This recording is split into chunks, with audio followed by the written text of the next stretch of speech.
7 heures et 4 minutes. C'est la durée moyenne qu'un enfant français passe devant un écran chaque jour. 7 heures, soit plus qu'une journée d'école.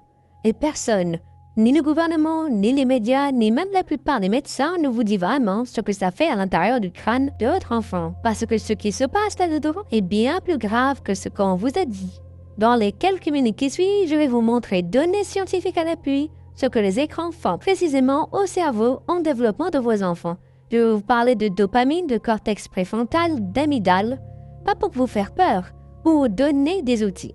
On va voir 4 choses. 1. Les mécanismes neurologiques de l'addiction. 2. Les zones du cerveau qui sont réellement abîmées. 3. À partir de quel âge c'est irréversible. 4. Ce que font les familles qui s'en sortent. Je précise, je ne suis pas contre la technologie en général, je suis contre l'ignorance.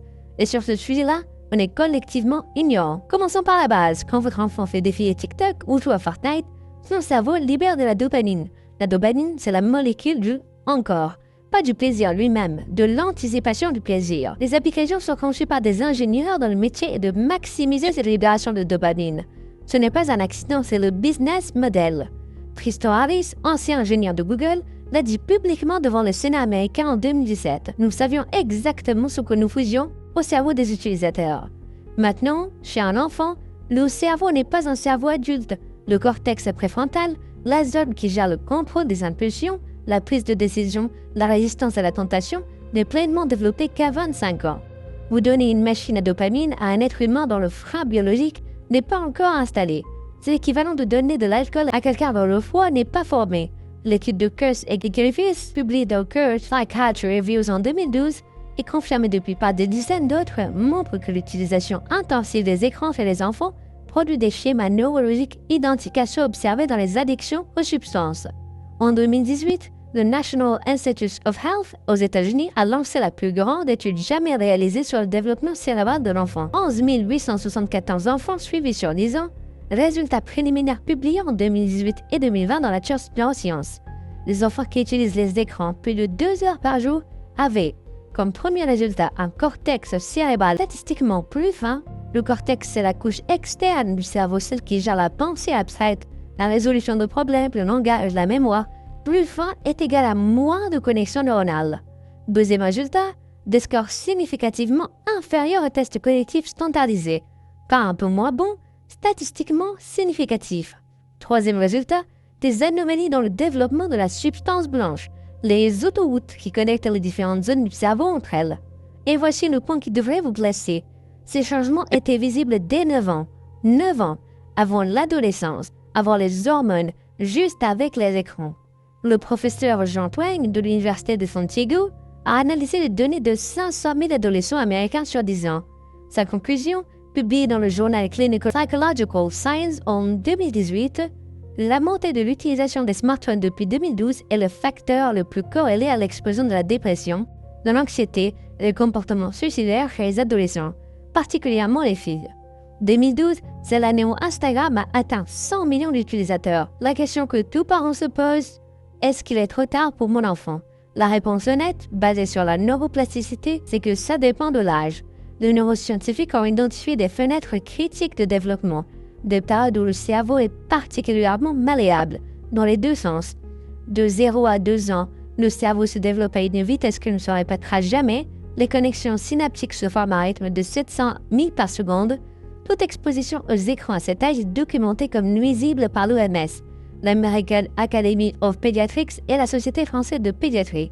De 2 à 7 ans, période critique pour le développement du langage, de l'empathie et de l'attention soutenue, les écrans surtout passifs appauvrissent ce développement. De 7 à 12 ans, le cerveau commence à élaguer ses connexions. Il garde ce qui est utilisé, il élimine ce qui ne l'est pas. Si un enfant passe 7 heures devant un écran, certaines connexions sont élaguées avant d'avoir pu se développer.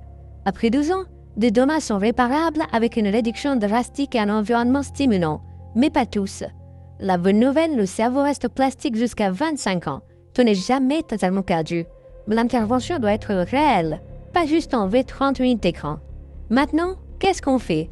Pas de moralisme, pas de culpabilisation, des données.